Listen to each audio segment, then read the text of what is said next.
Harry's Wife, Part 102.5, NFI, Cold Christmas. According to the radio, warmer weather's on the way. The chances are we won't be getting snow. But even if the sun shines from now to Christmas Day, as far as I'm concerned, I know it's going to be a cold, cold Christmas without you, dreaming of those warm, lazy summer days. It's going to be a long and lonely Christmas without you, missing you, my darling, in oh so many ways. And those of you may recognise that as a Dharma with the song It's Going to Be a Cold, Cold Christmas. And it would appear, if reports are correct, as explained in womanandhome.com, yes, that internationally renowned publication, that it may well be a cold, cold Christmas for Harry and his wife. The article that is written by Duncan Larcombe, for it is he, tells us Harry and Harry's wife won't be on the guest list this Christmas. Yes, as October arrives and maybe the decorations are being put up in the stores ahead of Christmas, and perhaps you might have even seen some already stocking mince pies, even though their expiration date is way before Christmas. How bizarre. Thoughts may well now be turning towards the end of the year and Christmas. But here, royal expert Duncan Larcombe reveals all in his new monthly column for Woman and Home. Hip hip huzzah! Royal expert Duncan Larcombe discusses all things royal in his new column, The Royal Report. I bet he thought long and hard when he named that, didn't he? The monthly column, exclusive to Woman and Home, features Duncan's expert insight on royal news as well as insider information from his palace sources. Palace sources insist Harry and Harry's wife will not be added to the guest list this Christmas. Yes, it would appear that they're going to get the acronym NFI, not fucking invited. It had been thought that, had the Queen been alive, she would extend a festive olive branch. But my insider says now she has passed. Any get-together is extremely unlikely.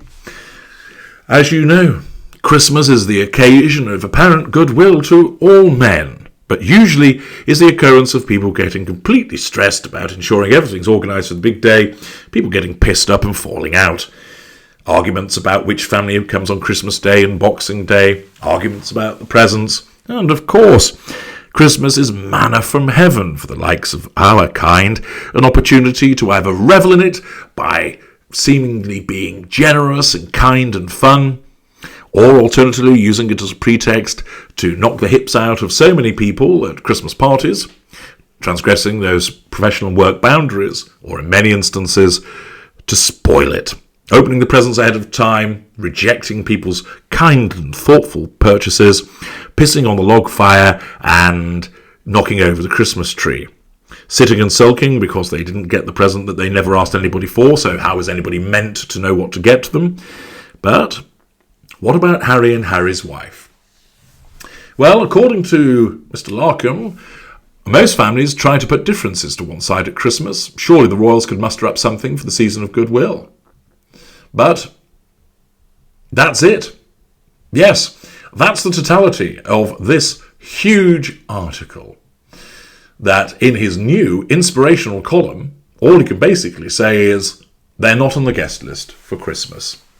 And that's all. His sources tell him that. And of course, much can change between now and then. But it would not ultimately be a surprise to find them iced out. Charles would do well, though he would be doing it for his own assertion of control to keep them at arm's length. And, of course, the rest of the family, as was seen at the funeral, don't really want to have anything to do with them because of their conduct and behaviour. Harry's wife, of course, because of her sense of entitlement, would deem that they ought to be invited, and that any failure to do so is just representative of their reprehensible attitude and nasty nature towards them. Again, always the victim. She is offended by everything and ashamed of nothing. That she believes that she should be there. That she believes that it's right, notwithstanding the fact that she wouldn't invite anybody to be with her, because she would assert control over in that way, she deems that it should be that she's invited. But according to Mr. Larkham's impeccable sources, surely for such a massive article such as this, that they're not going to be invited. That will, of course, wound Harry's wife and would result in her not contacting the people direct to ask why we NFI'd, but rather bleating and moaning about it to anybody who'd have the misfortune to listen as members of the coterie in order to assert control indirectly. It remains to be seen whether Mr. Larkham's sources are correct about it, and is an early opener from him in his new exclusive comment in order to try and generate some interest. But if that comes to be the case, it will generate wounding for Harry's wife because of her expectancy that she ought to be invited. Notwithstanding her behaviour, she sees nothing wrong with that, because she is always the victim. I'm H.G. Tudor. Thank you for listening.